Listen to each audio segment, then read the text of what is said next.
Okay, this is the beginning of our energy unit, and our first podcast has been broken into a few parts just for clarity's purposes, because this is kind of an introduction to what we're talking about with energy, and then a couple of the first ways to calculate our energies. So, please make sure you watch all of the parts. Now, this part is just going to be filling in the top of page 2 with those basic definitions, making sure we understand the language that we're going to be using. So, first off, system and surroundings. The system is what we're going to study, the thing that we're focused on measuring and quantifying. And in chemistry, that's generally some kind of chemical reaction. The surroundings, on the other hand, is just everything else. And sometimes it's important what specific surroundings there are, but most of the time what we're focused on is measuring the system, and everything else is just kind of the rest of everything else. Now, before we get talking about the rest of those words, I want to give you a little bit of an idea about how energy transfers happen, and I'm going to kind of simplify it down to this example. And you can do this same type of thing with beans or coins or rocks on a plate, or even just a piece of paper with a circle drawn on it. But this is a classic activity to introduce the idea of energy and the delta H thing that we're going to be calculating in along the way. So, first off, this circle represents my system. So, that's what I'm studying, looking at, measuring, focused on. Everything else outside of that is my surroundings. And for the purpose of this first kind of scenario, I'm going to put 10 objects, 10 units of energy, which you could represent as 10 little rocks or coins, inside the circle, in the system, and then 10 outside. So if we're going to start filling in our table, I have 10 of each in the system and the surroundings, giving us a total of 20. Now, what I'm going to do is I am going to move 5 of our objects, of our energies, units, out of the system and into the surroundings. So I'm just going to choose these 5 to bring over here. Now I have 1, 2, 3, 4, 5 more here, and these are no longer here. So as I began to fill in before I'd actually made the change, my system's energy has decreased by 5, and the surroundings energy has increased by 5. And if we add that up, the total energy of the system has not changed. I mean, we can kind of see that. Everything's there. It's just moved places. So once we get here, now that our system has lost 5, it has energy of 5. The surroundings had 10, and now it gained 5, so now it has 15, which gives us a total of 20. As we see, the total amount of energy hasn't changed. We've just moved where that energy is. And if we kind of simulate calculating this delta H. Delta H is meant to measure how much the energy or the heat from that H changes in a given reaction from the beginning to the end. And that change, any kind of change, is usually measured by doing the final minus initial. So if we take our final energy, which is 5, minus our initial energy, and this is for the system because that's what we're studying and wanting to quantify it, 5 minus 10 is negative 5. And where else did we see negative 5? Why, right here. So that delta H is measuring the change in energy of the system. That's what we're calculating, and that makes sense, perfect sense, when we're over here, but sometimes people get real confused about why is this negative or positive once we get over here. Let's do another example with the same basic setup. I've got 10 of our energies in each of those places.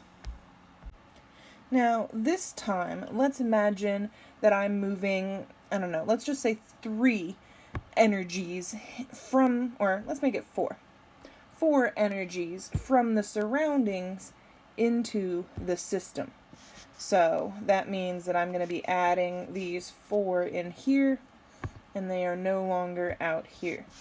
So my system has now gained 4. My surroundings have lost 4. Overall, there's been no net change in the total energy.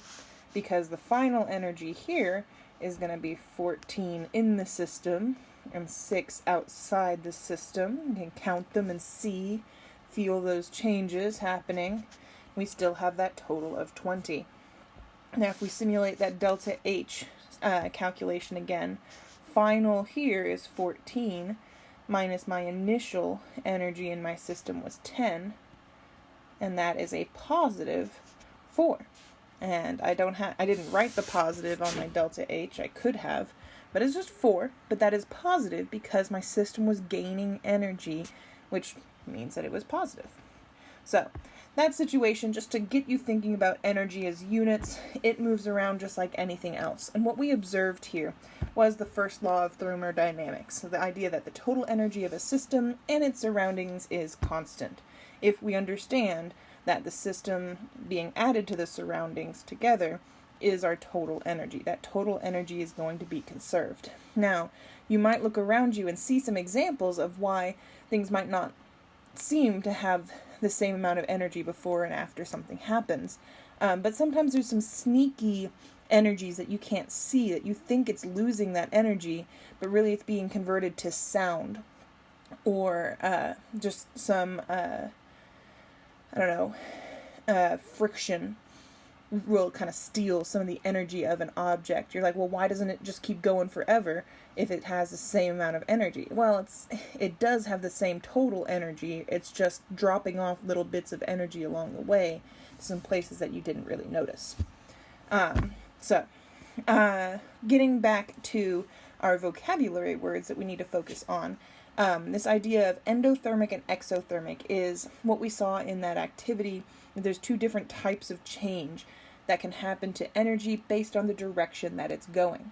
This first type, endothermic reactions, energy is entering the system. Endo, that en beginning of my word here, going with my entering the system. So if energy is entering my system, that means the system's gaining energy. This is that second scenario that we saw, actually, the most recent one. And if that system's gaining energy, that's when we saw that positive delta H. Now, when the surroundings lose energy, we don't really care about the surroundings that much in terms of quantifying the numbers, and there's no delta H equivalent for the surroundings. But one of the things is we're always going to be part of the surroundings. Us, our body, unless we're studying biology, but we're not. We're chemists. So our observations are going to be made from the surroundings. And so if our observations are coming from a point of something losing energy, our observations are probably going to involve that reaction or that object feeling colder. And temperature is going to decrease. The temperature probe is going to observe this loss of energy, which seems counterintuitive because energy is going into our object, our system.